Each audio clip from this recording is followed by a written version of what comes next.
শুধুমাত্র আমলের নসিহত শুনতে চায়, আমাদের কাছ থেকে কিছু মানুষ শুধুমাত্র নামাজ রোজার ইবাদতের বয়ান শুনতে চায়। আমরা যখনই বৈষম্যের বিরুদ্ধে কথা বলি, আমরা যখন জুলুমের বিরুদ্ধে কথা বলি, আমরা যখন অন্যায় এবং অবিচারের বিরুদ্ধে কথা বলি, আমরা যখন জাতির স্বার্থ নিয়ে কথা বলি, তখনই আমাদের কণ্ঠ স্তব্ধ করে দেওয়ার জন্য পাশ্চাত্যের দালাল শক্তি, ইসলাম বিরোধী শক্তি তখন আমাদের কণ্ঠ চেপে ধরবার চেষ্টা করে। সেই আগুন ভাঙার সময় এসেছে, সেই জনতা ভাঙার সময় এসেছে। আগামী দিনে আমরা কথা বলবো, শুধু কথা বলবো না, বৈষম্যহীন একটি সমাজ গড়বার জন্য যদি যুদ্ধ করতে হয় যুদ্ধ করবো, লড়তে হলে লড়াই করবো।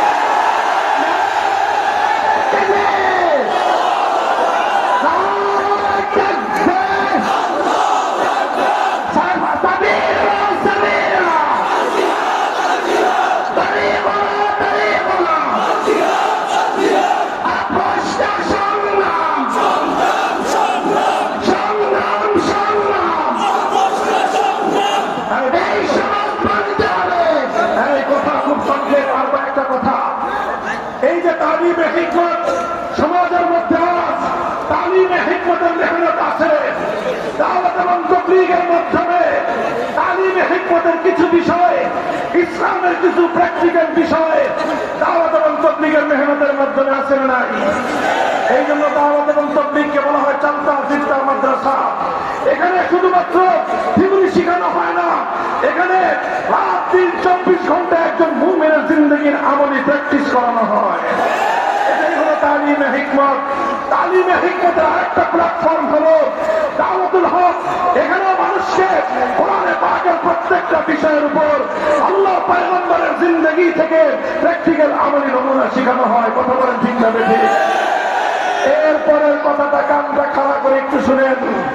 কিছু বিষয় আছে, আল্লাহর কোরআনের কিছু বিধান রয়েছে, অসংখ্য অগণিত বিধান কোরআনের মধ্যে রয়েছে, যেগুলোর বিষয়ে দাওয়াত এবং তাবলীগের মেহনতের মধ্যে আলোচনা করা হয় না।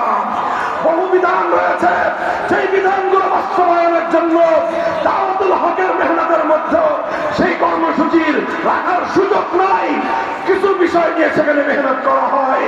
সেই ধরনের কিছু বিষয় যেটার সম্পর্ক সমাজের সঙ্গে, যেটার সম্পর্ক রাষ্ট্রের সঙ্গে, যেটার সম্পর্ক আদালতের সঙ্গে, কোরআনের যেই বিধানগুলোর সম্পর্ক রাষ্ট্র এবং প্রশাসনের সাথে, সেই বিধানগুলো বাস্তবায়ন করার জন্য দাওয়াত এবং তাবলীগের মেহনত নয়, সেই বিষয়গুলো বাস্তবায়নের জন্য দাওয়াতুল হকের মজলিস নয়, সেই বিধানগুলো সমাজে বাস্তবায়ন করবার জন্য উলামায়ে হক্কানির নেতৃত্বে ইসলামী রাজনৈতিক দলগুলো কাজ করতেছে। কাজেই তালিমে হিকমতের জন্য যেভাবে দাওয়াত এবং তাবলীগের মেহনত চলবে, তালিমে হিকমতের জন্য মজলিসে দাওয়াতুল হকের কাজ চলবে, একইভাবে উলামায়ে কেরামকে কথা বুঝতে হবে। কোরআনের অসংখ্য বিধান বাস্তবায়নের জন্য সিয়াসতে ইসলামিয়া, সিয়াসতে শরঈয়া, আল্লাহর জমিনে আল্লাহর কোরআনের রাজনীতি পরিচালনা করা উম্মতের অপরিহার্য ফরিজা এবং জিম্মাদারি।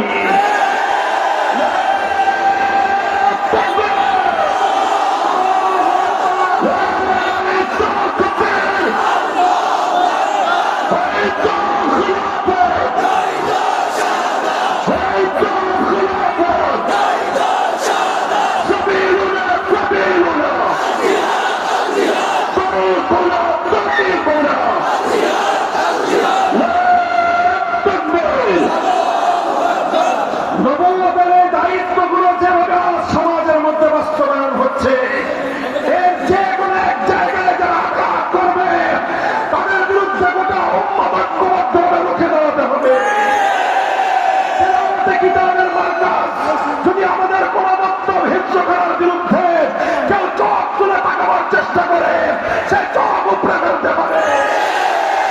তালিমে কিতাবের মার্কাজ মাদারেসগুলোকে যদি কেউ নেগলেক্ট করবার চেষ্টা করে, অসম্মান এবং অপমান করে, মাদারেসগুলোকে ধ্বংসের যদি কেউ পায়তারা করে, তার কালো হাত ভেঙে গুড়িয়ে দিতে হবে। একইভাবে দাওয়াত এবং তাবলীগের মেহনতকে ধ্বংস করবার জন্য আন্তর্জাতিক ইহুদিবাদী এবং হিন্দুত্ববাদী চক্রান্তকে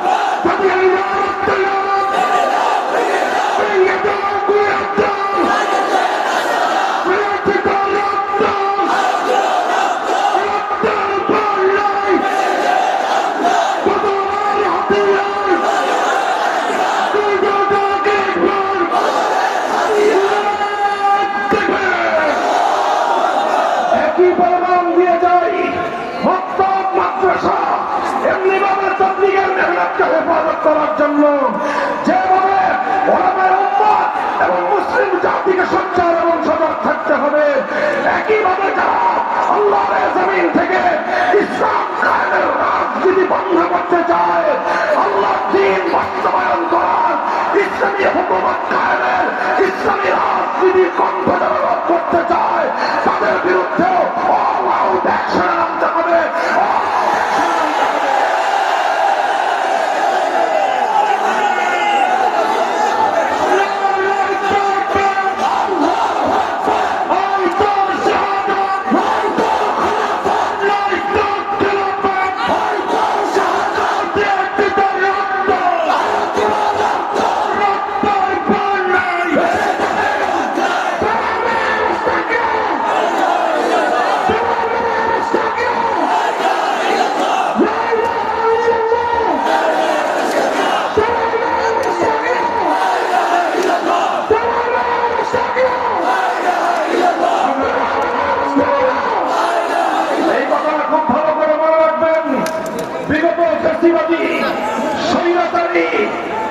ফ্যাসিবাদী সরকার, স্বৈরাচারী যুগের নব্যশ্রাবণ, ভিনদেশী ক্রীড়াবাদ, ভারতের ক্রীড়বাসী, এই আওয়ামী দুঃশাসনের সবচেয়ে বড় অন্যায়, সবচেয়ে বড় জুলুম যেটা ছিল সেটা হলো এই, তারা কোরআন সুন্নাহ বিরোধী কোন আইন তৈরি না করবার প্রতিশ্রুতি দিয়ে মদিনা সনদ অনুযায়ী রাষ্ট্র পরিচালনা করবার অঙ্গীকার করে ক্ষমতায় আসবার পর বারবার তারা আল কোরআনের রাজনীতি বন্ধ করবার পায়তারা চালিয়েছে। যারা ইসলামী সমাজ ব্যবস্থার কথা বলে, যারা ইসলামী রাজনীতির কথা বলে, তাদের টুটি টেপে ধরবার চেষ্টা করেছে। ফ্যাসিবাদের বিরুদ্ধে যারা লড়াই করেছে, সর্বাগ্রে রক্ত যারা দিয়েছে, তারা হলো হেফাজতে ইসলামের সর্বাধিক বীর শহীদানরা। এই ফ্যাসিবাদের বিরুদ্ধে দ্বিতীয়ত যারা রক্ত দিয়েছে, তারা 2021 সালে মোদীর বিরোধী আন্দোলনে হেফাজতে ইসলামের নেতৃবৃন্দ কর্মীরা। তৃতীয়ত যারা রক্ত দিয়েছে তারা জুলাই আগস্টের 2000 বিপ্লবীরা। তাদের মনে রাখতে হবে, শাহাদাতের যে রক্তের মাধ্যমে আল্লাহর জমিনে দেওয়া হয়েছে, তার সবচেয়ে বেশি রক্ত দিয়েছে দেশে ইসলামপন্থীদের, সবচেয়ে বেশি রক্ত দিয়েছে আল্লাহ নবীর সৈনিকেরা, সবচেয়ে বেশি রক্ত দিয়েছে মাদ্রাসার ছাত্র শিক্ষকেরা। সুতরাং এই আগস্ট বিপ্লব পরবর্তী বাংলাদেশে যদি কেউ ইসলামী রাজনীতির ব্যাপারে, ইসলাম কায়েমের আন্দোলনের ব্যাপারে কোন ধরনের কটূক্তি করবার দুঃসাহস দেখায়, তার জিভ টেনে ছিঁড়ে ফেলতে হবে।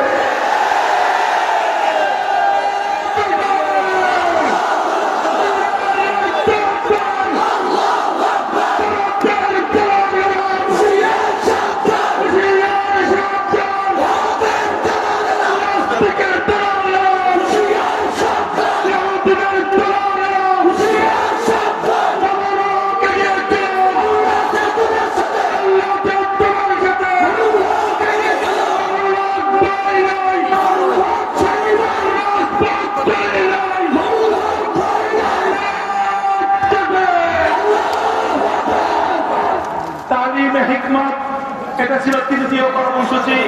আর বর্তমানে এই তালিমে হিকমতের জন্যই দাওয়াত এবং তাবলীগের মেহনত সহিহ নহজের উপর জারি থাকতে হবে। তালিমে হিকমতের উদ্দেশ্যেই মজলিসে দাওয়াতুল হকের কাজ চালু থাকতে হবে। আর এই তালিমে হিকমতের বিশাল একটা অধ্যায়ের জন্যই ইসলামী রাজনীতির চর্চা থাকতে হবে। ওলামায়ে কেরামকে বলবো, প্রত্যেকটা মেহনতের জন্য যেভাবে মাদ্রাসাগুলো তার ফারিদিনদের মধ্য থেকে মেহনত করলে ভালো সাথী তৈরি করেন, ঠিক একইভাবে মেধাবী আলেমদের মধ্য থেকে প্রতি বছর অন্তত কিছু আলেম আপনারা ইসলামী রাজনীতির জন্য তৈরি করেন। যদি সেটা আমরা করতে না পারি, জাতিকে নেতৃত্ব আমরা দিতে পারবো না। সেটা যদি আমরা করতে না পারি, আল্লাহ পয়গম্বরের আদর্শের সমাজ আমরা করতে পারবো না। মুহতারাম হাজিরিন, আখেরি পয়গাম, নবীর সর্বশেষ কর্মসূচি হলো ওয়ায়ুযাক্কিহিম, তাজকিয়া নিয়ে লম্বা আলোচনা নয়, শুধু একটা কথা, তাজকিয়ার অর্থ আমরা শুনি আত্মশুদ্ধি। আসলে প্রকৃত তাজকিয়া কাকে বলা হয়? প্রকৃত তাজকিয়া হলো ওই যে 4 দফা কর্মসূচি। 1 নম্বর ছিল কোরআনের তেলাওয়াত, 2 নম্বর ছিল তালিমে কিতাব, 3 নম্বর ছিল তালিমে হিকমত। অর্থাৎ 1 নম্বর কোরআন তেলাওয়াত করা, 2 নম্বর কোরআনের মর্ম বুঝানো, 3 নম্বর হলো কোরআনের আমলি মশক করা, কোরআনকে প্র্যাকটিক্যাল আমলের মাধ্যমে বাস্তবায়ন করা। আর 4 নম্বর হলো শুধু আমলের মধ্যে বাস্তবায়ন করেই কোরআনের প্রতি মুমিনের দায়িত্ব ক্ষান্ত হয় না, বরং সর্বশেষ দায়িত্ব হলো যেই কোরআনকে তুমি তেলাওয়াত করলা, যেই কোরআন তালিমের মাধ্যমে তুমি তার অর্থ মর্ম ব্যাখ্যা বুঝলা, তালিমে হিকমতের মাধ্যমে যেই কোরআনকে তুমি আমলে পরিণত করলা, এবার তাজকিয়ার মাধ্যমে সেই কোরআনকে তুমি তোমার আখলাক এবং চরিত্রে পরিণত করো। কোন মানুষের আখলাক যেমন কোরআনই আখলাক হয়, কোন মানুষের চরিত্র যখন কোরআনই চরিত্র হয়, তখনই তাজকিয়া হাসিল হয়।